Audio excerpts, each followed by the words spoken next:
akan mengendalikan pentas bagi sama-sama kita mendiskusi sebuah topik yang cukup menarik untuk kita bincangkan bersama-sama, iaitu generasi alfa mematangkan mereka dalam mendepani cabaran media sosial.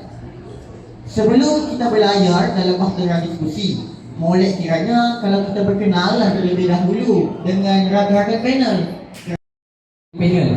untuk bersama-sama berdiskusi tentang topik yang akan kita bincangkan pada hari ini.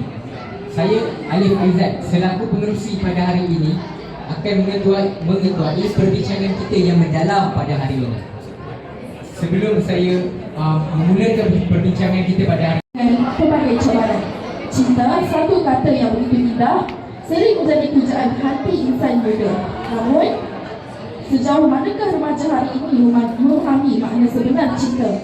Matangkah kita dalam mengendalikannya atau sekadar terbuai dalam angan dan ilusi? Cubaan suara penjana generasi berinformasi. Alamin, wassalatu wassalamu ala ashrafil anbiya'i wal mursalin wa ala alihi wa sahbihi ajma'in. Assalamualaikum warahmatullahi wabarakatuh. Salam sejahtera, salam hormat kita ke hadrat ilahi. Tidak relevan lagi untuk dipraktikan pada hari ini.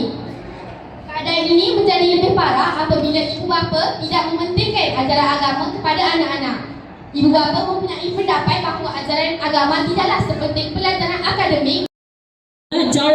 Jatuh kepada sebagai saudara Nona Shrin dari kelas 5 Akaun.